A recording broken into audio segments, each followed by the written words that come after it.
स्वागत है साथियों एक सुनहरे सफ़र में आपका।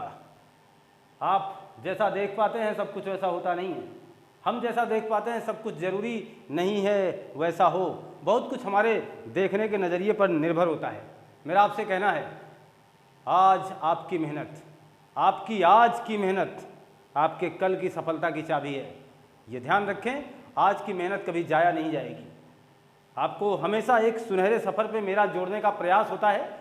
मेरा उद्देश्य है कि आपको बेहतर से बेहतर अभिप्राय मिल पाए। आज आपके स्क्रीन पर जैन धर्म का उल्लेख होगा। आज आपके स्क्रीन पर जैन धर्म संबंधी महत्वपूर्ण प्रश्नों पर चर्चा होगी। ऐसा क्यों? जैन धर्म ही बीच में क्यों आ गया? जबकि हम लोग तो अभी फिलहाल इसके ठीक पहले एपिसोडों में क्रम से हम लोग मगध काल का उत्कर्ष देख रहे हैं। हम उन 16 जनपदों में मगध जनपद की मशहूर कहानी से रूबरू हो रहे थे फिलहाल अभी तक। बीच में ऐसा ये ताना बाना क्यों? ये इसलिए ज़रा सोचना, सीक्वेंस समझना। हम कहीं हटे नहीं हैं, हम बहुत ही क्रमबद्ध तरीके से आपको सब कुछ देने का प्रयास कर रहे हैं। देखना जरा, जहाँ हम लोगों ने हर्यक वंश पढ़ा है, जहाँ हम लोगों ने शिशुनाग वंश पढ़ा है, जहाँ हम लोगों ने नंद वंश देखा है, तो जहाँ मगध काल था, जहाँ मगध काल का उत्कर्ष है, वहाँ कुछ ऐसी महान हस्तियों का, ऐसे कुछ महान अदाकारों का नाम छूट जाए तो हमसे विफलता मानी जाएगी। जैसे मेरे कहने का मतलब हुआ कि इन्हीं बीच में जैन धर्म था, इन्हीं बीच में बौद्ध धर्म के अनुयायी बने, इसी बीच में कौटिल्य आए, इसी बीच में चाणक्य की कहानी, यानी इसी बीच में आपके सिकंदर आए। इसका मतलब हुआ इन कुछ महान विभूतियों का, इन कुछ महान इतिहासकारों का, जिन्होंने अपने इतिहास में अटूट छवि बना के छोड़ा है हमारी पुस्तकों में हमारे लिए कहानी सादृश्य, हम उनकी पटकथा को नहीं जानेंगे तो फिर तो हमें अधूरा ज्ञान होगा। इसलिए हमारा मानना है कि हम लोग फिलहाल मौर्य वंश को पढ़ें, यानी घनानंद को मारने के बाद चंद्रगुप्त मौर्य शासन करे, इसके ठीक पहले हम लोग जैन धर्म तथा बौद्ध धर्म और आचार्य कौटिल्य तथा सिकंदर महान से भी रूबरू हो जाएंगे। फिर इसके बाद हम लोग चंद्रगुप्त मौर्य की कहानी को मगध काल के उत्कर्ष में सजाएंगे। फिलहाल अभी जैन धर्म।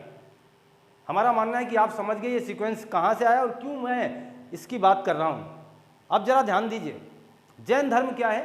अद्भुत धर्म अपने अपने हैं, और कुछ लोग हिंदू धर्म, कुछ मुस्लिम धर्म, कुछ ईसाई, ऐसी तमाम संस्कृतियों से आप पले बढ़े हैं। आपका देश ऐसी तमाम संप्रदायों को सहेज कर एक गुलदस्ता बनाकर चलने वाला देश है। आप गौरवशाली देश में जन्मे हैं, और ये मान के चलें ऐसा कोई दुनिया में दूजा देश नहीं है जहाँ ऐसी संस्कृति हो, ऐसी विचारधारा के लोग हों और ऐसे मिलजुल करके एक साथ अपना जीवन व्यतीत करते हों। मुश्किल है ऐसी परंपराओं का संपादन करना। इसलिए हमारे भारत का इतिहास में अटूट स्थान रहा है, ऐसा किसी का नहीं था। इसी कड़ी में अलग अलग प्रकार के धर्म आते गए, जहां हम लोग वैदिक कालीन सभ्यता से बहुत ही अच्छे ढंग से रूबरू हो चुके हैं, जहां अपने एपिसोड में वैदिक काल को विभिन्न पार्टों में अच्छे ढंग से अध्ययन कर चुके हैं। ठीक वहीं हम आपको बताएं, जब 16 जनपदों का विकास हो रहा था, जब 16 महाजनपद बन रहे थे, ठीक उसी समय जैन धर्म आ गया। ठीक उसी समय जैन धर्म आ गया, और ये जैन धर्म वाकई में ये माना जाता है कि 6ठी शताब्दी ईसा पूर्व इस जैन धर्म का उद्भव हुआ है। और हम ये मान के चलें, जो जैन धर्म है, सभी धर्म अपना अपना एक उद्देश्य रखते हैं। मेरे कहने का मतलब, आपके हिंदू धर्म में तमाम प्रकार की प्रथाओं का प्रचलन है, आपके मुस्लिम धर्म में कुछ अलग प्रकार की प्रथाओं का प्रचलन है, और सब अपने अपने हिसाब से, अपने अपने मजहब के हिसाब से उस रूपरेखा का निस्तारण और निराकरण करते रहते हैं। हम लोग भी अपने धर्म का बखूबी पालन करते हैं, और ठीक उसके अनुरूप हम लोग अपनी रूपरेखा का निराकरण करते हैं। तो एक जमाना वो भी था, एक दौर यह भी था जब जैन धर्म था, जब जैन धर्म के ज़्यादातर अनुयायी थे, मानने वाले लोग थे। देश के कई कोनों में जैन धर्म के अनुयायी हुआ करते थे। तो जैन धर्म को लाने वाला कौन था? ऐसे महत्वपूर्ण प्रश्नों से इतिहासकार हमेशा रूबरू हुए, और हमारे एग्जामिनर महोदय तो खूब हद कर गए। बहुत बार पूछा उन्होंने, तो हम लोग उन सारी बातों पर चर्चा कर रहे हैं। देखिएगा, जैन धर्म की बात अगर हम करें तो जैन धर्म का 16 महाजनपदों के उदय के समय की बात है। महाजनपदों के उद्भव के समय, या जब ये आ गए उस समय की बात है। और एक बात और यहाँ ध्यान देना, जैन धर्म तब आया है 6ठी शताब्दी ईसा पूर्व की बात है। 6ठी शताब्दी ईसा पूर्व यानी 600 ईसा पूर्व, अर्थात आज की बात करें तो आज के 2900 वर्ष पहले जैन धर्म था। इसका इतिहास गवाह है कि जैन धर्म था। और ये जैन धर्म के लोग कौन थे, जैन धर्म को लाने वाला कौन था, श्रेय किसको मिला है? तो देखिएगा, जैन धर्म के संस्थापक की बात होगी, जैन धर्म के संस्थापक की बात होगी तो हमारा उत्तर होगा ऋषभ देव। ऋषभ देव। और आपको पता है ऋषभ देव, ऋषभ का मतलब हमारी संस्कृत में बैल से लिया जाता है। बहरहाल फिलहाल ऋषभ देव संस्थापक है किसके? जैन धर्म के। और इनका प्रतीक देखना, इनका जो चिन्ह था, ये बहुत मशहूर बात है और बहुत ही स्टैंडर्ड प्रश्न है। इनका प्रतीक क्या है? बैल। कई बार ये पूछा भी जा चुका है। ऋषभ देव का प्रतीक बैल है। आपकी अयोध्या, आपके राम की अयोध्या, हमारी अयोध्या, आप सबकी अयोध्या, हमारे भारत की गौरवशाली गाथा गाने वाली वो प्यारी अयोध्या, वहीं जन्म हुआ था ऋषभ देव का। जन्मस्थली यानी जन्म स्थान कहाँ है इनका? जन्म स्थान अयोध्या है दोस्त, अयोध्या। जन्म स्थान अयोध्या है। ये जैन धर्म के प्रथम तीर्थंकर हैं, प्रथम तीर्थंकर हैं। ये सारे प्रश्न आपके एग्जाम में हूबहू ऐसे ही लाइन टू लाइन पूछे गए हैं, इसलिए हमारी चर्चा इस पर है। आपको इतिहास बेहतर समझ में आए, इसलिए शब्दावलियों पर भी विशेष फोकस हमारा रहेगा। तीर्थंकर किसे कहते हैं? देखना, तीर्थंकर किसे कहते हैं? जो आपको दुनिया की मोह माया से, जो आपको दुनिया के तमाम प्रकार की ऐसी मोह माया से विरक्त कर दे और आपको मोक्ष का रास्ता बताए, आपको कहे कि छोड़ दो ये दुनिया, ये महफिल तेरे काम की नहीं, यहाँ जो कुछ भी है ये तेरे काम का नहीं है, सब कुछ तुझ में ही है और एक परमात्मा है जिसके अधीन तुम संचालित हो। किस मोह माया में उलझे हो और कैसी कैसी व्यथा और भावनाओं से आहत हो। क्या चाहते हो तुम? आईएएस बनना? क्या चाहते हो तुम? पीसीएस बनना? चलो ये तो सपना तुम्हारा बेहतर है आज के समय के हिसाब से, लेकिन और जो कोरी कल्पना सजा रखे हो कि मुझे एक प्यारी सी अप्सरा मिले, ये बिल्कुल मिथक था। ये कोई भी धर्म आपको मान्यता नहीं देता है। तो जैन धर्म के लोग का ये मानना था। इनके जो तीर्थंकर हुए थे, तीर्थंकर का मतलब होता है जो हर चीज को त्याग करके, यानी मोह माया के बंधन से निकलकर, वो हर तरीके की कामुक भावनाओं को छोड़ करके, हर चीजों को त्याग करके, जिसे आप ब्रह्मचारी कह सकते हैं, हर बातें त्याग करके सब कुछ अपना जीवन उस परमात्मा के लिए समर्पित करके, यानी मुझे कुछ और नहीं चाहिए इस दुनिया से, मैं तो दीवाना, मैं बिल्कुल अलग हो जाऊंगा, सारी चीज़ों की मोह माया से बिल्कुल अलग होने की बात है तीर्थंकर। तो तीर्थंकर का मतलब समझ में आया। तो जैन धर्म के प्रथम तीर्थंकर यानी गुरु। तीर्थंकर का दूसरा उद्देश्य समझ सकते हैं गुरु से है, और ये थे आपके ऋषभ देव। जब भी प्रश्न आएगा आपके स्क्रीन पर, आपके मस्तिष्क में अब ये विचार जरूर दौड़ेगा। और हमारे ऋषभ देव की मूर्ति देखना चाहते हैं, अगर आप ऋषभ देव को देखना चाहते हैं, आप बहरहाल बहुत दिन हो गए इन्हें, अब आप देख नहीं सकते हैं, बस एक भावनात्मक चित्रात्मक अपने मस्तिष्क में अंकित कर सकते हैं। एक देवी देवता की भांति इनका आशीर्वाद पा सकते हैं। आप जाइए मध्य प्रदेश, और मध्य प्रदेश में जाइए कुंडलपुर, यहाँ इनकी मूर्ति है। कहाँ मूर्ति स्थापित है? एमपी के कुंडलपुर में। कुंडलपुर में ऋषभ देव जी की मूर्ति स्थापित है। देखना, कहा जाता है कि ऋषभ देव एक अच्छे खासे घराने के थे, राजा थे, ये राजा थे। और सचमुच देखना, अब एक बात सोचो, जिसका पेट भरा होता है ना, वही पर्यावरण के बारे में सोचता है। जिसका पेट भरा होता है वही समाज के बारे में सोच सकता है, मेरा जहां तक मानना है, और मुझे लगता है आपको विश्वास भी होगा। अगर आपका पेट नहीं भरा है तो आप खाक मेरा भला सोचोगे। अगर आपका पेट भरा है तो ही आप किसी व्यक्ति के बारे में अच्छे विचार आपके मन मस्तिष्क में आएंगे। और जब आपका पेट खुद ही नहीं भरा है, आप गरीबी से जूझ रहे हैं, तो फिर आप क्या समाज सुधारक बन पाएंगे।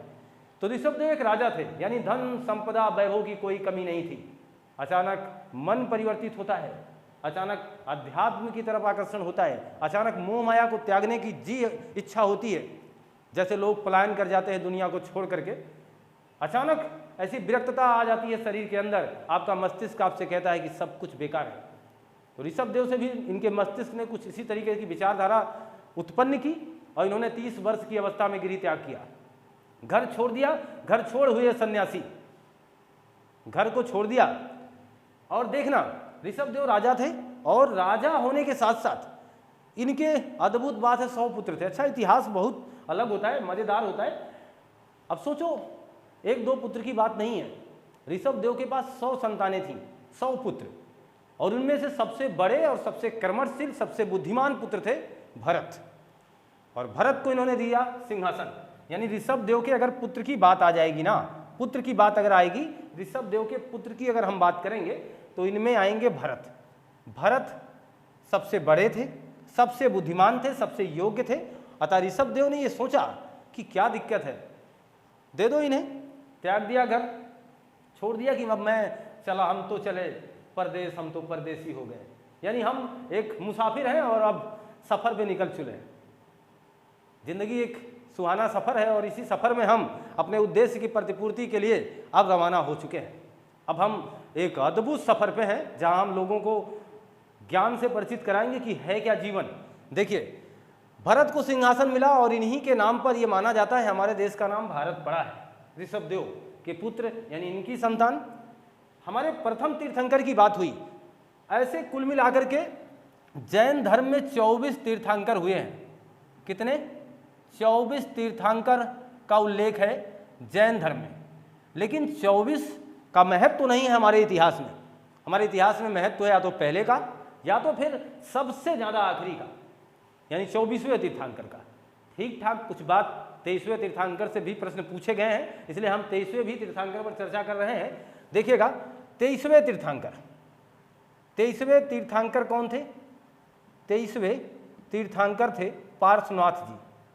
पार्श्वनाथ, इनका जो प्रतीक था, प्रतीक का मतलब इनके आसपास की एक रूपरेखा, अर्थात जैसे भगवान शंकर जी का प्रतीक क्या है आपको पता है, नंदी है ना। भगवान विष्णु जी का प्रतीक क्या है आपको पता, वो शेषनाग, वो चक्र। तो एक अद्भुत चीज़ें जो मेरे साथ साथ जीवन प्रयत्न चली हैं, मैं उन्हें ही अपना प्रतीक बनाऊंगा। ऋषभदेव का प्रतीक बैल था। ठीक पार्श्वनाथ जी का प्रतीक देखिएगा सर्प है। सर्प, वो भी कई फनों वाला सर्प। आप जब भी इनकी कहीं भी प्रतिमा या मूर्ति देखेंगे, कई फनों वाला सर्प, तो जहाँ कहीं पाएंगे तो इनके पीछे वो सर्प वाला वो लिखेगा ऐसे ही करके। तो ये इनका प्रतीक है। 23वें तीर्थंकर पार्श्वनाथ जी का प्रतीक यही है। आगे देखिए, पिता इनके काशी के राजा थे। लीजिए, ये भी अद्भुत है। क्षत्रिय परिवार में जन्म है, पिता काशी के राजा। पिता जो हैं वो काशी के राजा हैं और पिता का नाम क्या है? अश्वसेन। पिता का नाम है अश्वसेन। माता का नाम है वामा। माता का नाम है वामा। पत्नी का नाम है प्रभावती। पत्नी का नाम है प्रभावती। और 30 वर्ष की अवस्था में, 30 वर्ष की अवस्था में ज़्यादातर लोग, देखिए महात्मा बुद्ध ने 29 वर्ष में त्यागा था। बहरहाल 30 वर्ष में ये त्यागेंगे। महावीर स्वामी भी 30 ही वर्ष में गिरि त्याग करेंगे। अद्भुत संयोजन है कि नहीं है? यानी ये लोग 30 वर्ष की अवस्था में होते ही घर को त्याग दिया। जब वो लोग आज के कल्चर में देखना, 30 वर्ष के लोग बखूबी खूब इंजॉय करना चाहते हैं, जगह जगह घूमना टहलने का विचार आता है और ऐसी मोह माया में झगड़े होते ही कुछ समझ में भी नहीं आता है। देखना, हमारी पढ़ाई है, मैं ये नहीं कहता कि हर बातें, हर कंटेंट, हर तथ्य आप अपने जीवन के साथ जोड़ें, ऐसा बिल्कुल नहीं है हमारा उद्देश्य। हमारा उद्देश्य है, मैं कोई समाज सुधारक थोड़ा हूँ, मेरा उद्देश्य ये है कि आप तक हमारी बातें तह तक पहुँचें और आप इतिहास को बखूबी समझ पाएँ, आपकी तैयारी बेहतर हो। ये मेरा उद्देश्य है। मेरे प्लेटफॉर्म का भी यही उद्देश्य है, मेरे चैनल का बिल्कुल यही उद्देश्य है। तो पत्नी प्रभावती हैं, 30 वर्ष की अवस्था में गिरि को त्याग देंगे। गिरि त्याग बने सन्यासी हो जाएगा। क्लियर है? कोई दिक्कत नहीं। देखिएगा, जब इन्होंने गिरि त्याग किया है, जब इन्होंने घर को त्यागा है, घर को छोड़ा है, उस समय देखना बातें क्या थी। इसी जैन धर्म में एक सलाका पुरुष की संज्ञा हुआ करती थी। सलाका पुरुष यानी जो जैन धर्म के अनुयायी हुआ करते थे, जैन धर्म में जो एक संगठन बन रहा था, उस संगठन में कुछ पुरुषों को सलाका पुरुष कहा जाता था। ये हूबहू प्रश्न एग्जामिनर ने कई बार उतार दिया है एग्जाम में। सलाका किसे कहते हैं? सलाका पुरुष है क्या? फिर सलाका पुरुष का मतलब महान पुरुष से है। महान पुरुष का मतलब जो बिल्कुल सब कुछ त्याग चुका हो। मेरा कहना सब कुछ त्यागने का मतलब समझ रहे हो? कोई मोह माया ना हो आपके अंदर, ना आपको घर की चिंता, ना आपको अपनी माँ की, ना पिता की, ना किसी की। बैरागी हो जाए आप। कोई भी मोह माया आपके अंदर ना हो, यहाँ तक कि किसी भी प्रकार की लोलुपता आपके अंदर ना हो। ये नहीं कि आप चौराहे पे पहुँचे, इधर यहाँ से आप सन्यासी हैं, बाहर बैठ करके फिर आप पता नहीं क्या हो जाए, ऐसा नहीं होना है। ऐसा होने का मतलब ये रहा फिर तो आप इस धर्म में ज्वाइन नहीं हो सकते थे। तो सलाका पुरुष महान पुरुष को कहा जाता था जो सब कुछ त्याग देते थे, यानी त्यागी पुरुष कह सकते हैं, जिन्हें जो अपनी इंद्रियों पर संयम बना लेते थे। इंद्रियों पर संयम, आप समझ गए ना, इंद्रियों पर संयम का मतलब हुआ कि किसी प्रकार का गुनाह आपसे नहीं होने वाला है, किसी भी प्रकार का, यहाँ तक कि किसी भी महिला यानी किसी पुरुष का किसी विषमलिंगी के साथ, यानी किसी महिला का किसी पुरुष के साथ, किसी पुरुष का किसी महिला की तरफ देखना भी गलत नज़र से बेकारी था, वर्जित था। ये मान के चलें 3 इंद्रियों पर संयम, इसका मतलब आपका नहीं। 3 इंद्रियों का मतलब, मेरे कहने का मतलब 5 इंद्रियों पर, 5 इंद्रियां होती हैं, और इन 5 इंद्रियों पर अगर आपका संयम है तो फिर तो आप सलाका पुरुष के अंतर्गत आएंगे। और हमारे जैन धर्म में सलाका पुरुष की संख्या 63 बताई गई थी, 63। आगे देखिएगा, और अगला महत्वपूर्ण बात इसमें था जिन का। जिन पुरुष का मतलब क्या था? जिन कौन कहलाते थे? जिन या यति। जिन या यति किसे कहा जाता था? इसका मतलब होता था जो इनसे भी ऊपर चला जा चुका है। इसका मतलब हुआ इन्होंने अभी तो अभी त्यागा है, अभी ज्वाइन किया है, इन्होंने सब कुछ त्यागा, मैं महान बन गया, मैं महान पुरुष की श्रेणी में आ गया, मुझे सलाका पुरुष कहा जाने लगा, एक अद्भुत सी डिग्री मुझे मिल गई फिलहाल। लेकिन जिन या यति बनने के लिए आपको संघर्ष करना पड़ेगा कई वर्षों तक, अथक वर्षों तक, कई वर्षों तक। महात्मा महावीर स्वामी ने 12 वर्षों तक कठिन तपस्या की, फिर इसके बाद वो बने होंगे, जिन बने यति बने। इसका मतलब समझना, जिन यति का मतलब होगा ज्ञानी, ज्ञानी पुरुष से ज्ञानी पुरुष का मतलब जिन या यति कहलाता था।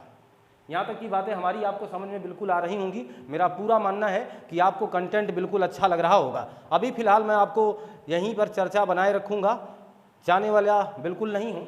यहाँ देखिएगा, जब पार्श्वनाथ जी थे तो इन्होंने 4 सत्य बताए हैं। 4 सत्य को चातुर्याम कह सकते हैं, 4 सच्चा आचरण कह सकते हैं, 4 प्रतिज्ञा कह सकते हैं। यानी जैन धर्म को अगर आपको अपनाना है, जैन धर्म को अगर आप फॉलो करना चाहते हैं तो पार्श्वनाथ के नियमानुसार, यानी जब ये समय था, जब ये थे, उस समय की बात हो रही है, तो इनके नियमानुसार, पार्श्वनाथ जी के नियमानुसार 4 प्रकार की कठोर कह सकते हैं नियमों का आपको पालन करना होता था। उसमें देखिएगा 4 क्या थे? पहली बात तो आप झूठ नहीं बोल सकते हो, सत्य। दूसरी बात अहिंसा, सत्य, अहिंसा, आस्ते और अपरिग्रह। देखना जरा, ये 4 थे। आपके दिमाग में आ रहा होगा कि पंच महाव्रत महावीर स्वामी ने दिया है, बहरहाल अभी उस पर चर्चा होगी। देखिएगा, हम जो कह रहे हैं, पार्श्वनाथ जी ने क्या दिया था? 4। महावीर स्वामी ने इसी में एक जोड़ा है, ऐड किया है। इनके अनुसार 4 थे। इतना काम करोगे ना फिर तो आप शामिल हो। इन्होंने कहा कि आप कभी झूठे नहीं हो सकते, किसी भी छोटी बड़ी बात पर आप झूठ नहीं बोलोगे, सदैव सत्य के रास्ते पर चलना होगा, हमेशा आपको सत्य बोलना होगा। आज का मनुष्य देखना, हर 100 शब्दों में कम से कम 20 शब्दों का उल्लेख रांग करता है, झूठ बोलता है। काफ़ी मात्रा में आप देख सकते हैं, अपने साथ अनुभव कर सकते हैं कि बहुतायत मात्रा में आप झूठ बोलते हैं। मोबाइल से अपने दोस्त के साथ, मोबाइल से अपने घर परिवार के साथ, मोबाइल से अपने सच्चे फ्रेंड के साथ आप अक्सर झूठ बोला करते हैं। अच्छा नहीं, अभी तो यहीं है, रास्ते में है, जबकि आप रास्ते में ना होकर के किसी अलग जगह बैठे हुए हैं। फिर भी आपका झूठ सर्वोपरि होता है आज के ज़माने में, और झूठ नहीं बोलोगे तो फिर आप कम सक्सेस होते हैं, ऐसा भी मानना है आपका, और आप ऐसा तय भी कर रहे हैं रास्ता। फिलहाल यहाँ ऐसा नहीं था, यहाँ था कि आपको सत्य बोलना पड़ेगा। यानी आज आप जैन धर्म को, आपके अनुयायी इतने आसानी से आप नहीं बन सकते हैं, सत्य बोलना पड़ेगा।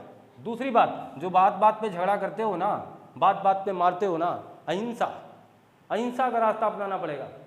ऐसा नहीं कि आप हिंसा करिए, अहिंसा, आपको हिंसा नहीं करनी है, आपको छोटे से बड़े जीवों की रक्षा करनी है, छोटे बड़े जीवों से माफ़ी मांगना है। महावीर स्वामी ने कहा कि छोटे बड़े जीवों से हमें माफ़ी मांगना चाहिए। हर छोटे बड़े जीव में आत्मा है, हर छोटी बड़ी जीव अपने आप में संचालित कर रही है, अपने जीवन को निर्वहन कर रही है। तो वो हमसे छोटी भले आपको दिख रही है, लेकिन है तो वो भी जीवन वाला, यानी हमें उससे माफ़ी मांगना चाहिए। हमारे पाप हमारे पुण्य हमारे इसके साथ है, अर्थात हम किसी चींटी को भी कुचल दें तो कृपया उनके अन्य परिवार वालों से माफ़ी जरूर मांगें, ये कहना इनका था। अर्थात अहिंसा के रास्ते पे चलें, किसी भी प्रकार की हिंसा आपके अंदर नहीं होनी चाहिए, ये बात थी पार्श्वनाथ जी की। देखिए आस्ते का मतलब चोरी ना करना, चोरी ना करना दोस्त, चोरी ना करना। वो बात बात पे चोरी नहीं करनी है आपको। चोरी ना करने का मतलब समझ रहे हैं ना, किसी भी चीज़ की चोरी ना करें, धन की, वैभव की, किसी के यश की, किसी की सम्मान की, किसी के प्यार की चोरी ना करें। जितना मिले सब लुटाइए, जितना आए सब खर्च कर जाइए, चोरी ना करिए। ये चोरी ना करने की सलाह थी किसकी? पार्श्वनाथ जी की। आगे देखिए अपरिग्रह क्या कहते हैं? आवश्यकता से ज़्यादा, आवश्यकता से ज़्यादा धन का संग्रह नहीं होना चाहिए। धन संग्रहण नहीं करना है, धन संग्रह नहीं। इसका मतलब समझ रहे हैं? आज हम लोग इसी अभिप्राय में लगे होते कितना पैसा बना लें, कितनी चीज़ों को संचित कर लें, और इस वजह से हम परेशान हैं। देखना, सोचो जरा, अगर हमारी परेशानी का सबसे बड़ा कारण है तो हमारा खर्च, उससे भी बड़ा कारण है तो हमारी इच्छा, जिसकी पूर्ति नहीं होती है। हमारी इच्छा इस कदर बनी होती कि हम तय पे तय हमारे 2-4 कमरे वो पैसे से ही भरे हों, ऐसी कल्पना होती हमारी। और ये जो कल्पना है वो आपके धन संग्रह करने की है, जिसे आप अपरिग्रह कहते हैं। जैन धर्म के अनुयायी, जैन धर्म के लोग, जैन धर्म का मतलब, जैन धर्म का ज्ञान यही था कि आप अपरिग्रह नहीं करेंगे, धन का संचय नहीं करेंगे, जो कमाएंगे सब इसी समाज में, इसी निर्वाहन में, अपनी जिंदगी की रूपरेखा को चलाने में, संचालित करने में खत्म कर देंगे। अर्थात कहने का मतलब केवल काम भर का कमाएंगे और उतना ही खा जाएंगे, धन संग्रहण नहीं होना चाहिए। तो ये रही मामले, ये बातें रही पार्श्वनाथ जी की। पूरा कहानी आपके स्क्रीन पर चल रहा है। हम जैन धर्म से मुखातिब हैं, जैन धर्म के तमाम पहलुओं को टच कर रहे हैं। हमने देखा कि ऋषभ देव जी आए हैं और इन्होंने जैन धर्म को अब लागू करने का काम किया है। सबसे पहले इन्होंने ये काम किया, ताई संस्थापक कहलाए, प्रथम तीर्थंकर कहलाएंगे। और हम लोग बात कर रहे हैं कि 24 तीर्थंकर जैन धर्म में मिलते हैं, 24 ज्ञानी मिलते हैं, 24 तीर्थंकर जिन्होंने उपदेश दिया है, ज्ञान दिया है जगह जगह पर। लेकिन उनमें से कुछ महत्वपूर्ण लोगों की चर्चा होती है, जिसमें आपके ऋषभ देव की थी, और 23वें तीर्थंकर से कुछ महत्वपूर्ण प्रश्न पूछे गए हैं, उनका भी उल्लेख किया जा चुका है। अब सबसे ज़्यादा प्रश्न पूछे जाते हैं 24वें तीर्थंकर से। आप इसका स्क्रीनशॉट लीजिए। तो ये मान चलें कि आपने स्क्रीनशॉट ले लिया होगा। अब हम लोग जहाँ तीर्थंकरों की बात कर रहे हैं, जैन धर्म को बखूबी समझ रहे हैं। अब हम सीधी बात, नो बकवास पे आते हैं। अब हम सीधी बात करेंगे महावीर स्वामी की, जहाँ से सबसे ज़्यादा प्रश्न पूछे गए। और अब हमारी चर्चा यही होगी कि 24वें या जिन्हें हम अंतिम कह सकते हैं, क्योंकि इसके बाद कोई नहीं, 24वें या अंतिम तीर्थंकर कौन हुए? महावीर स्वामी। महावीर स्वामी होते हैं 24वें अंतिम तीर्थंकर, जिनकी जयंती पर आप महावीर जयंती मनाते हैं। महावीर जयंती, जिनका बर्थडे आप कह सकते हैं, महावीर जयंती के रूप में आप इसको सेलिब्रेट करते हैं। तथा इनकी जो पुण्यतिथि होगी उसे हम दीपावली के रूप में सेलिब्रेट करते हैं, यानी जैन धर्म के अनुयायी उसे दीपक जला करके सेलिब्रेट करते हैं। तो महावीर स्वामी जैन धर्म के सबसे पावरफुल कह सकते हैं, सुपर, सबसे ज़्यादा ज्ञानी कह सकते हैं, सबसे ज़्यादा उपदेश देने वाले कह सकते हैं, सबसे ज़्यादा प्रचारक इन्हें कह सकते हैं। यानी सबसे ज़्यादा काम अगर किसी ने किया है तो इन्हीं ने किया है। और सबसे ज़्यादा अगर एग्जामिनर ने प्रश्न भी पूछा है तो यहीं से पूछा है। तो हर तरीके से हमारा दृष्टिकोण यहाँ होगा। अब हमें करना क्या है, हम महावीर स्वामी के बारे में सब कुछ जानेंगे। देखिए 540 किसी बुक में लिखा है 540 ईसा पूर्व, और किसी बुक में लिखा है 599 ईसा पूर्व। यानी जन्म पर विवाद है, जन्म पर विवाद है, ये जन्म है इनका। इतने समय पहले महावीर स्वामी जी इस धरा पे अस्तित्व में आए थे, अर्थात इनका जन्म हुआ था 540 या 599 ईसा पूर्व। आप ये मत कहना कि सर किसे हम सही माने, सही दोनों हैं, एग्जामिनर किसी एक पर ही अपना फोकस करेगा। देखिएगा ये तो इनका वो है जन्म, और जन्म स्थान की बात करें, जन्म, और हम फिर इसके बाद स्थान की बात कर लेते हैं। स्थान कहाँ है? स्थान इनका है कुंडग्राम। कुंडग्राम ये कहाँ पड़ेगा? वैशाली में। वैशाली आप समझ रहे हैं, वैशाली, वैशाली क्लियर है ना? और आपने पूरी कहानी सुनी थी, यहीं की थी आम्रपाली, वैशाली, वही वैशाली। तो इनका जन्म स्थान कुंडग्राम के वैशाली में हुआ। किसका? महावीर स्वामी जी का, कुंडग्राम के वैशाली में हुआ। वैशाली को उस समय वासकुंड भी कहा जाता था, वासकुंड कहा जाता था। कोई बात नहीं, ये हुआ। अभी जैसे हम लोगों ने सबका प्रतीक देखा है ना, वैसे महावीर स्वामी का भी प्रतीक अपना है, और इनका प्रतीक क्या है? सिंह है, सिंह है। और अभी आपने देखा पार्श्वनाथ जी का सर्प था और ऋषभ देव जी का बैल था, इनका सिंह है, प्रतीक सिंह है। अब हम यहाँ देखिए और बहुत ही महत्वपूर्ण चीज़ों की जानकारी अभी लेना शेष रहेगा इनके साथ। ये चीज़ देख पा रहे हैं आप। और अब देखिए इनके पिता का नाम क्या था? बहुत बार पूछा गया। इनकी माता का नाम क्या था? बहुत बार पूछा गया। पिता का नाम अगर हम बात करें तो पिता एक इक्ष्वाकु वंश के राजा थे, इक्ष्वाकु वंश के राजा थे, और उनका नाम था सिद्धार्थ। कंफ्यूज मत होइएगा, सिद्धार्थ महात्मा बुद्ध के बचपन का नाम था, और यहाँ महावीर स्वामी के पिता का नाम सिद्धार्थ है। इसलिए अक्सर कंफ्यूज हो जाते हैं हम और अपने उत्तर को गलत कर देते हैं, इसलिए हम दोनों बातों पर चर्चा कर रहे हैं। महात्मा बुद्ध के बचपन का नाम सिद्धार्थ था, और यहाँ देखना महावीर स्वामी के पिता का नाम सिद्धार्थ है, और महात्मा बुद्ध के पिता का नाम तो आपको फिर शुद्धोधन मिलेगा। इतनी बात आप दिमाग में रखिएगा, बिल्कुल। अब अगर हम बात करें तो इनकी माता का नाम त्रिशला, इनकी माता का नाम क्या था? त्रिशला। त्रिशला इनकी माता का नाम किसके? महावीर स्वामी की माता का नाम त्रिशला था। अच्छा एक बात सोचो, त्रिशला का क्या जिक्र हमने पिछले एपिसोड में कहीं किया? बिल्कुल किया है। मैंने चेटक नाम के राजा की बात की थी, जिसकी चेटक की पुत्री से शादी कर लिया था, बताया था हमने बिंबिसार ने। और अब चेटक की बहन से शादी कौन करेगा? महावीर स्वामी। त्रिशला चेटक की बहन है, और महावीर स्वामी अब ये मान के चलें कि चेटक के क्या होंगे?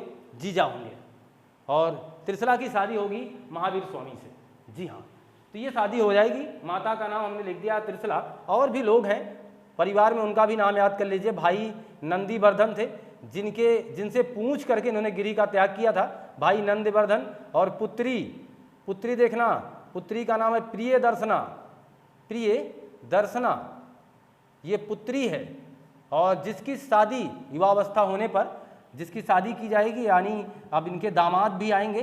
किसके? महावीर स्वामी के दामाद का नाम क्या होगा? जामिल। जामिल से प्रियदर्शना की शादी होगी, और इनकी बहन का नाम है सुदर्शना, बहन का नाम है सुदर्शना। तो पूरे परिवार की रूपरेखा आपके सामने मैंने उल्लेख किया है, और ये प्रश्न पूछे गए हैं बार बार, इसलिए इतना तो जानना जरूरी है कि पिता कौन है, माता कौन है, भाई कौन है, पुत्री कौन है, दामाद कौन बना, बहन कौन है महावीर स्वामी की। इतनी रूपरेखा को तो जानना जरूरी है। महावीर स्वामी शुरू से ही संपन्न है। देखना इक्ष्वाकु वंश के राजा हैं, कौन? सिद्धार्थ। अब इनके पुत्र हुए हैं महावीर स्वामी। सोचो, तो राजा का पुत्र राजा ही बनेगा, यानी वैभव, धन, संपदा, किसी भी प्रकार की घर में कोई कमी नहीं है, कोई कमी नहीं है किसी भी प्रकार की। और कहा जाता है कि महावीर, ये जो जैन धर्म है आगे चल करके श्वेतांबर दिगंबर में बढ़ता है, उस पर भी अभी हमारी चर्चा होगी। तो दिगंबर, श्वेतांबर, दिगंबर की अच्छा पहले ही बात कर देता हूँ। देखना, जैन धर्म आगे चल करके श्वेतांबर और दिगंबर दो महत्वपूर्ण संप्रदाय में टूट जाएगा। इसका मतलब क्या है?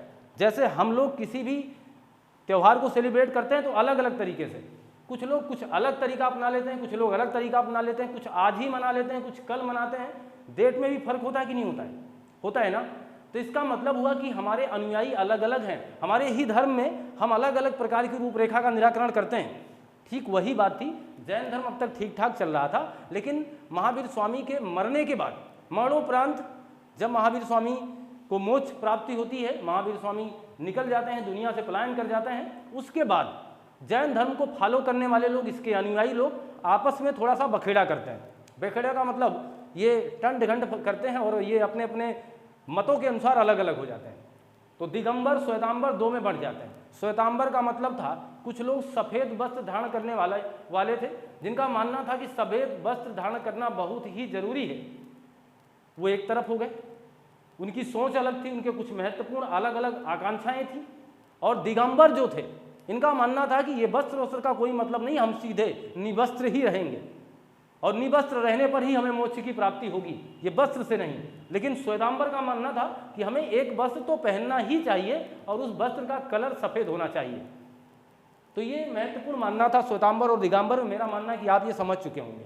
इनका मतलब श्वेत वस्त्र से था, याद हो जाएगा आपको। दिगंबर का मतलब, इनका मतलब था सबसे हट करके, मेरा कोई दिक्धनंबर आप व्यंजन संधि में इसका विच्छेद भी करते हैं। तो दिगंबर के जो संप्रदाय यानी दिगंबर जैन धर्म के दो दूसरे अनुयायी हैं, उनका मानना है कि महावीर स्वामी ब्रह्मचारी थे।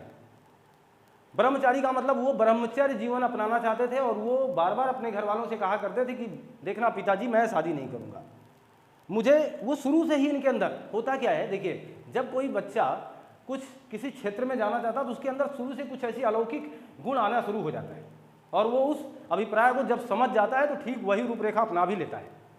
एक अच्छा खिलाड़ी बनने के लिए बच्चे के अंदर शुरू में ही वो लक्षण मिलते हैं। अब माता पिता ना जान पाए या वो बच्चा ना जान पाए वो अलग बात है, लेकिन लक्षण सबके अंदर पहले से ही आ जाते हैं कि आपको कहाँ जाना है। अगर वो लक्षण आदमी जान जाए तो फिर उसका भला बहुत ही जल्दी हो सकता है। तो ये इनको पहले से था, इनके अंदर ऐसा हो रहा था कि मैं पापा शादी नहीं करूँगा, मुझे शादी उदी से बड़ी एलर्जी होती, मैं ऐसा काम नहीं करूँगा। लेकिन कहा जाता कि माता पिता की जिद के आगे ये भी एक पुत्र ही हैं और मानना पड़ा और झुकते हैं और ये शादी कर लेते हैं और शादी इनकी हो जाती है। शादी के बाद शादी इनकी किससे होती है बात तो अभी मैंने पत्नी का नाम लिखा ही नहीं है और स्टार प्रश्न है और पत्नी छूट गई हैं। देखना, शादी बाद में कराऊंगा इसलिए पत्नी को छोड़ा है और अब पत्नी ले आऊँगा। महावीर स्वामी की पत्नी का नाम यशोदा है, लीजिए यशोदा, पत्नी है यशोदा। यहाँ फिर आप फंसेंगे। फंसना कहाँ है, एग्जामिनर दो विकल्प देता है आपको, यशोदा और यशोधरा करके।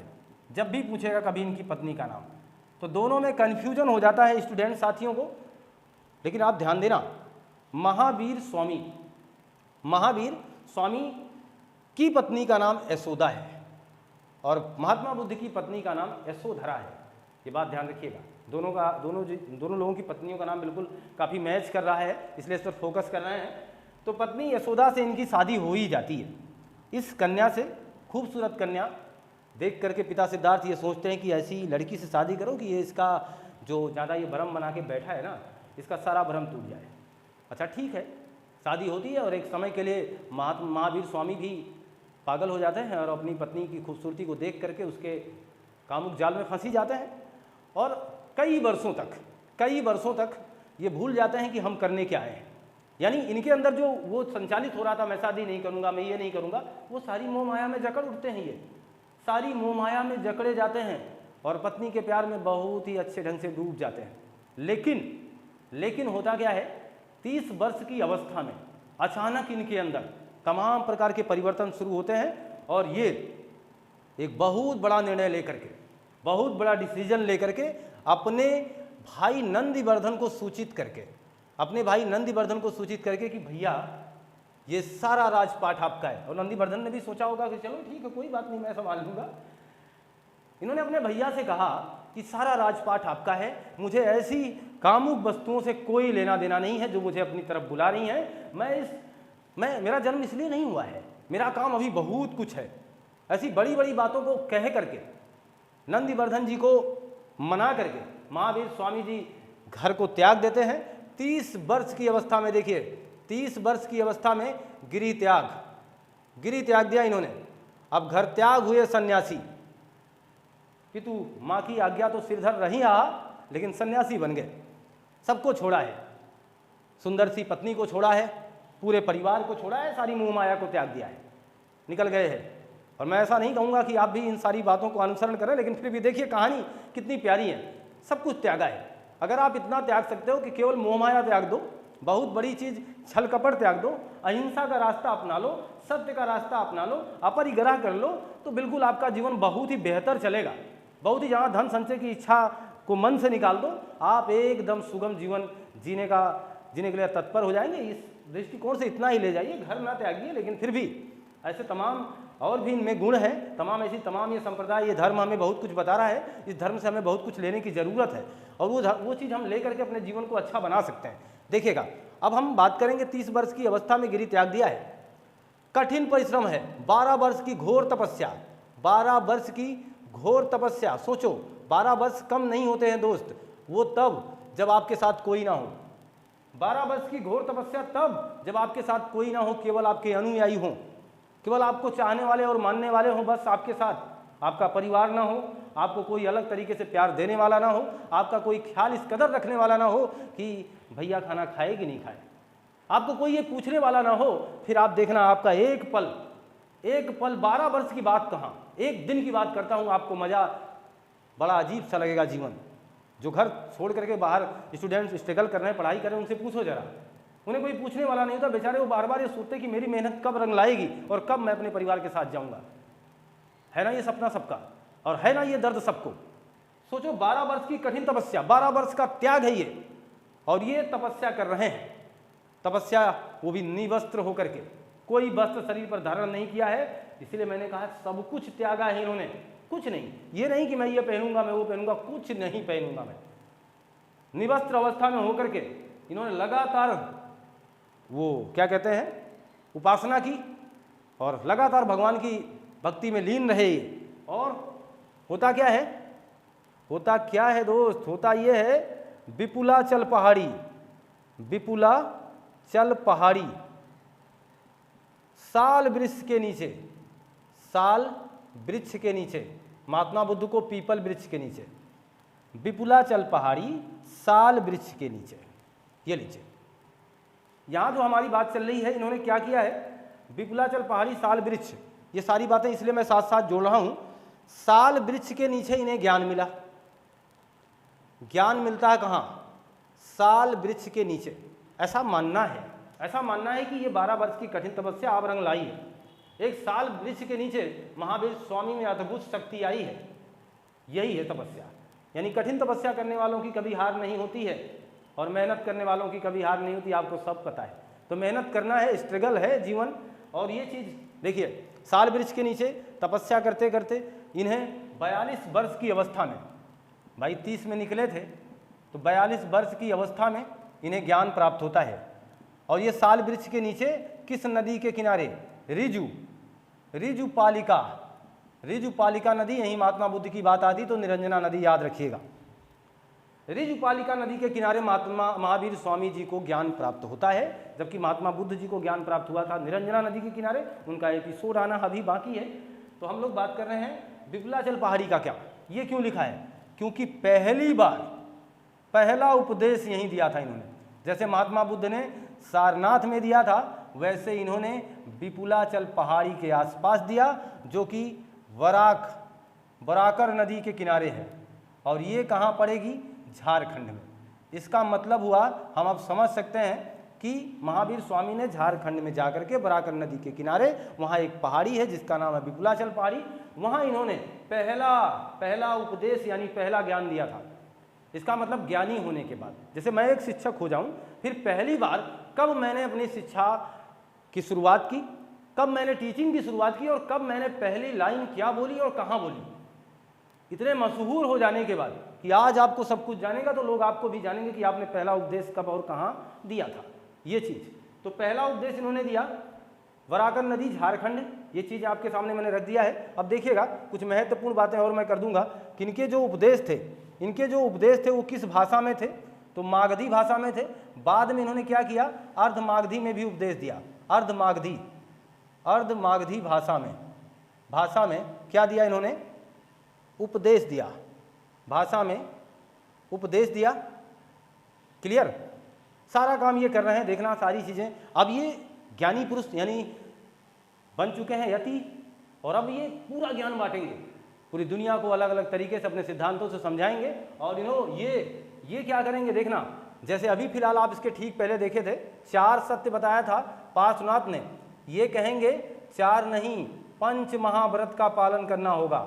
अगर आपको एक अच्छा जीवन जीना है तो 5 महाव्रत, तो 5 महाव्रत के प्रवर्तक, 5 महाव्रत के संपादक, 5 महाव्रत को हमारे बीच में लाने वाले कौन थे, महावीर स्वामी, जिनका मानना था आपका पहला व्रत सत्य होना चाहिए, दूसरा व्रत क्या होना चाहिए, अहिंसा, तीसरा होना चाहिए अस्ते, और चौथा होना चाहिए क्या, चौथा अपरिग्रह होना चाहिए, अपरिग्रह, और 5वां एक एक्स्ट्रा इन्होंने जोड़ा है। ये 4 तो पार्श्वनाथ ने बोला था, ये 4 तो पार्श्वनाथ ने भी बोला था, और 5वां इन्होंने जोड़ा है। और इन्होंने कहा कि अगर आपको अच्छा जीवन जीना है तो आपको ब्रह्मचर्य का पालन करना होगा। ब्रह्मचर्य का मतलब इंद्रियों पर कब्जा, इंद्रियों पर अपना बस, इंद्रियों पर अपना बस, इसका मतलब जो मैं चाहूँगा वही होगा। मेरी आँखें बगावत नहीं कर सकती हैं, मैं जो सोचूंगा वही करूँगा। ऐसा नहीं कि मेरा मन कुछ और सोचे और गलत करने के बाद पूरा इल्ज़ाम दिल पर लगाया जाए, ऐसा ये नहीं करेंगे। इनका मसला है कि ब्रह्मचर्य अपनाएंगे, ब्रह्मचर्य के साथ अपना जीवन बिताएंगे। किसी भी प्रकार की ऐसी विभिन्न सामाजिक नीतियों का हम खंडन करेंगे। हम किसी महिला की तरफ देखेंगे नहीं, हम किसी महिला की तरफ नहीं देखेंगे। हाँ, जैन धर्म में ऐसा नहीं था कि महिला देखना ही पाप था, शादी नहीं होती थी, ऐसा नहीं था। शादियाँ होती थी लेकिन दूसरे पर महिला या पर पत्नी या पर स्त्री ये नहीं था। तो जैन धर्म में ऐसा मामला था। लेकिन हर चीज़ का खंडन, हर चीज़ का विखंडन नहीं किया जा सकता है। जिस धर्म में जैसा है, जिस धर्म के अनुयायी जैसे रहे, जिन्होंने जिस तरीके की रूपरेखा दी, बेहतर है देखना। ब्रह्मचर्य का मतलब ऐसा नहीं कि केवल आप सन्यासी हो जाए। हाँ, ज़्यादातर दृष्टिकोण सन्यास के लिए ही बना रहा।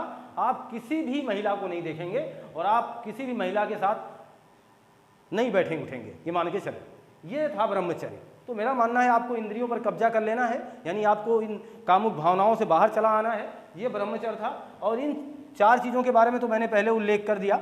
और ये 5 महाव्रत थे, किसके थे? महावीर स्वामी जी के। ये 5 महाव्रत आए हैं और इसके सहारे से इन्होंने पूरे समाज को अपनी एक नई रूपरेखा देने का प्रयास किया। देखना, देते चले गए और 527 ईसा पूर्व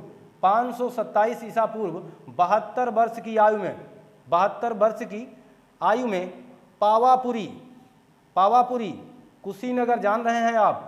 पावापुरी, ये चीज़ देखिएगा। पावापुरी में इनकी क्या हो जाती है? मृत्यु हो जाती है, यानी इन्हें पावापुरी में मोक्ष की प्राप्त होती है। वहाँ आप जाकर के एक जल मंदिर देखेंगे जो कि जैन धर्म को समर्पित है। वहाँ ऐसी तमाम चीज़ों को देख सकते हैं, ऐसी महत्वपूर्ण चित्रकारियाँ वहाँ अंकित की गई हैं। तो अब हमारे बीच महावीर स्वामी जी नहीं रहे। 527 ईसा पूर्व वो निकल चुके और ऐसे महत्वपूर्ण उपदेशों के साथ हमसे रूबरू रहे और हमारे जीवन की रूपरेखा को समझाने का इन्होंने अथक प्रयास किया। फिलहाल हमने उनका कितना अनुसरण किया ये रब जाने और आप जाने। बहरहाल फिर भी हमारी कहानी, हमारा उद्देश्य ये रहा कि हमारे एग्जाम के दृष्टिकोण से हम कभी विफल ना हो। हमारा प्रयास इतना बना रहा और शायद हम अपने प्रयास में सफल भी हुए हैं। आप इसका स्क्रीनशॉट ले लीजिए। तो हम ये मान चलते हैं कि आपको ये कहानी बेहतर लगी, जहां हमने ऋषभदेव से ला करके महावीर स्वामी तक आपको जैन धर्म की महत्वपूर्ण रूपरेखा और महत्वपूर्ण प्रश्नों से अभी तक बांधे रखा, रूबरू रखा और सारी चीज़ों से जोड़ा। और अगर आप अपने जीवन में परिवर्तन चाहते हैं, याद तो आपको हो ही जाएगा। अगर आपको जीवन में परिवर्तन चाहते हैं तो जैन धर्म की कुछ बातों को फॉलो करना सीखें। आप सत्य के रास्ते पर आ जाएं, जो संभव है कर सकते हैं। अहिंसा के रास्ते पर आ जाएं, ये भी संभव है। आप आस्ते कर सकते हैं, चोरी ना करें, ये भी हो जाएगा। आप अपरिग्रह भी कर सकते हैं कि बहुत ज़्यादा धन का संचय करने की इच्छा ही त्याग दें कि हमें बहुत ज़्यादा धन, थोड़ा बहुत संचय करिएगा, बहुत ज़्यादा धन का संचय त्याग दीजिए। हाँ, ब्रह्मचर्य आपसे नहीं हो पाएगा, ब्रह्मचर्य आपके बस का नहीं है। मुझे पूरा मानना है कि ब्रह्मचर्य आपके बस का नहीं है। तो ब्रह्मचर्य के लिए मैं आपको दबाव नहीं बनाऊंगा, लेकिन याद रखिएगा कि ब्रह्मचर्य के लिए हमें प्रेरित कौन किया? तो महावीर स्वामी ने। महावीर स्वामी के व्रत कितने थे? 5 महाव्रतों का उन्होंने उल्लेख किया। ऐसी भावनाओं के साथ अभी तक आप जुड़े रहे और हम अभी आशा करते हैं कि आपको ये कंटेंट मजेदार लगा और आपको बहुत ही अच्छे ढंग से हमारा कंटेंट, हमारा पहलू, हमारा उद्देश्य समझ में आ चुका है। आपको इतिहास मजेदार लग रहा है। इसके बाद आने वाले एपिसोड में हम महात्मा बुद्ध के जीवन शैली से, महात्मा बुद्ध के यानी बौद्ध धर्म से परिचय लेंगे और उसकी कहानी को रूबरू होंगे, उस कहानी को बखूबी समझेंगे। और आशा विश्वास के साथ आपसे विदा लेना चाहते हैं कि आपको ये कंटेंट अच्छा लगा। लाइक शेयर सब्सक्राइब करना मत भूलिएगा। अपने दोस्तों को ज़्यादा से ज़्यादा दोस्तों के पास शेयर करिए वीडियो और ज़्यादा से ज़्यादा लोगों को बताइए कि ये वीडियो अगर अच्छे लग रहे हैं तो दीजिए। उनकी भी तैयारी बेहतर हो, आपकी तैयारी। ज्ञान बांटने से बढ़ता है, ज्ञान बांटने से बढ़ता है। ऐसी चीज़ों को शेयर करना चाहिए, ज़्यादा से ज़्यादा लोगों के पास शेयर कीजिए। अच्छा लगे आपके पास तो तमाम ऐसे प्लेटफॉर्म होंगे, आप तमाम प्रकार की व्यवस्था से, ऐप से जुड़े हुए हैं। आप इंस्टाग्राम चलाते होंगे, आप टेलीग्राम से जुड़े होंगे, आप यूट्यूब चलाते हैं। ऐसी तमाम प्रकार की आपकी आईडी बनी होगी। आप अपनी अपनी आईडी पर और अपने अपने स्टेटस पर ऐसी वीडियो के टुकड़ों को लगाएं जिससे ज़्यादा से ज़्यादा लोगों के पास ये शेयर हो सके। ये मेरा मानना है और इसी आशा विश्वास के साथ आप पढ़ेंगे, खुशहाल हैं, मस्त हैं और पढ़ते रहेंगे। मिलते हैं हम आपसे नए कंटेंट में। आपका दिन शुभ हो। आपको बहुत बहुत धन्यवाद।